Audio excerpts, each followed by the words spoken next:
त्याला एक 10 मिनिटं जरी उन्हाला ठेवले तरी अजून कडक होते ते. ही 1 वर्ष काय किती बी दिवस आपण जेवढे दिवस ठेवचा तेवढ्या दिवस पापडी चांगली राहते. तेलाचा वापर केलेला नाही म्हणजे वास कुमट येणार नाही. तर तुम्हाला आता मी 1-2 पापड्या तळून दाखवते. नमस्कार, मी प्रवीणा जावरे. तर तांदळाच्या पापड्या आपण सारखंच बनवतो. तर मी आज काय करणार आहे, तांदूळ आणि पालक मिक्स पापड्या करणार आहे. तर 1 वाटी तांदळाचं पीठ घेतले, 1 वाटी पालक घेतलेला आहे. तर ही पालक आपल्याला मिक्सरच्या भांड्यामध्ये बारीक करून घ्यायचं आहे. तर पालक मी निवडून धुवून चिरून घेतलेला आहे. तर थोडंसं पाणी ओतून मी एकदम बारीक असा पालक वाटून घेतलेला आहे. एका वाटीमध्ये काढून घेते. 1 वाटी तांदळाच्या पिठासाठी आपल्याला 2 वाट्या पाणी लागणार आहे. तर ही पालक बारीक केलेलं आहे. आणखी थोडे पाणी ओतते आणि हे आपल्याला उकळून घ्यायचं. तर अजून 1 वाटी आपल्याला पाणी लागणार आहे. तर मी पाणी ओतून घेते. असं आता 2 वाट्या पाणी झालेलं आहे. आता पाण्याला आपल्याला खळखळून उकळी येऊ द्यायचे. त्यात बघा मी 1 चमचा जिरे घेतले, चवीपुरतं मीठ आहे, 1 चमचा तेल आहे आणि 1 चमचा पापड खार आहे. ते सगळं आपल्याला यात टाकून घ्यायचं.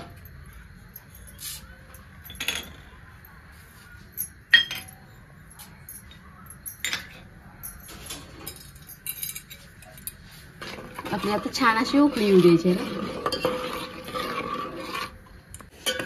तर ह्या पाण्याला छान अशी उकळी आलेली आहे. आता हे तांदळाचं पीठ जे मी घेतलेलं आहे ते चाळून घेतलेलं आहे. आपण ह्यात ओतून घेऊया. आता थोडं थोडं ओतायचं, ओतत ओतत.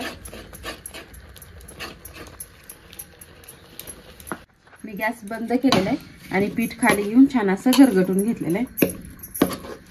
आपल्याला पीठ घट्टच पाहिजे, पातळ नको आहे. तर छान असा आता गोळा झालेला आहे. मी ह्याला अजून 1-2 मिनिटं गॅसवर ठेवून घेणार आहे. छान असं मी पीठ गरगटून घेतलेलं आहे. त्याच्यावर सुती एक छोटासा टावेल झाकून ठेवते. त्याच्यावर एक ताट झाकते आणि उगा एक आपल्याला 2 मिनिटच फक्त गॅसवर ठेवायचं. बारीक गॅस ठेवायचा आहे. जर गॅस मोठा ठेवला तर पीठ करपते खाल्लं. तर 1-2 मिनिटासाठी मी झाकून ठेवलेलं आहे. आपण आता पापड्या करायला घेऊया. तर आता हे आपल्याला पीठ गरमच पाहिजे. थोडं थोडं साईडला काढून घ्यायचं आहे. थंड होऊ द्यायचं नाही. थंड जर झालं तर पापडी चिरली जाते. नंतर अजून झाकून ठेवायचं पातेलं. आपल्याला गोळ्या पण गरम गरमच करायचे त्या.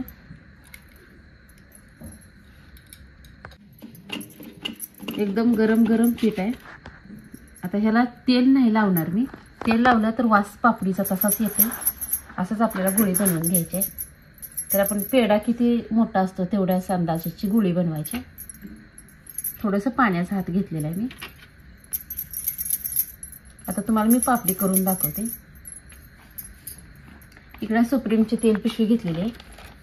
ही माझ्याकडे पापडाची मशीन आहे. तुमच्याकडे पापडाची मशीन नसेल तर एका प्लेटवर एक अशी गोळी करून ठेवली आणि वाटीच्या मदतीनं जर दाबलं तरी सुद्धा पापडी तयार होते. थोडंसं दाबायचं याला. आपल्याला पापडी किती मोठी करायची आहे आणि किती छोटी करायची त्याच्या अंदाजानंच गोळी घ्यायची. इकडे मी एक प्लास्टिकचा कागद हातरलेला आहे. त्याच्यावर पापडी टाकून घेते.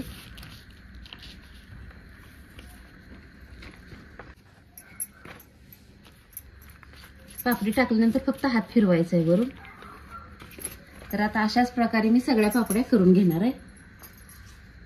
तर अशा प्रकारे मी सगळ्या तांदळाच्या पापड्या करून घेतल्या. 1 वाटी तांदळाच्या आणि ही घरात घातलेल्या त्या सावलीला, फॅनच्या हवेला. तर वाळल्यानंतर 1 तासभर जरी उन्हाला ठेवल्या तरी वास होते. त्याला उन्हाची पण काही गरज नाही. उन्हातच घालाव्या असं काय नाही. घरात पापडी होते ही. तर हे पापड्या रात्री मी मेन कागदावर केलेल्या आहेत त्या. आता एका ताटामध्ये काढून घेतल्या त्या. तर फक्त फॅनच्या हवेलाच अशी पापडी वाळलेली आहे. ह्याला एक 10 मिनिटं जरी उन्हाला ठेवले तरी अजून कडक होते त्या.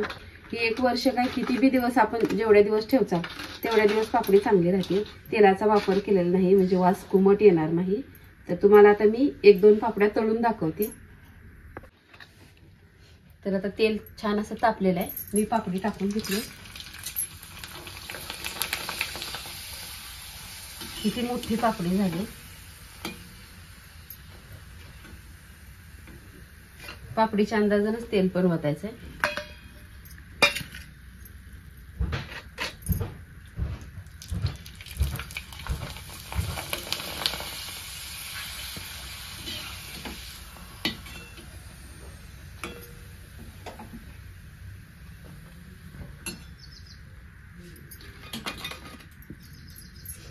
तर अशा प्रकारे मी आज पालक पापड्या बनवून घेतल्या त्या.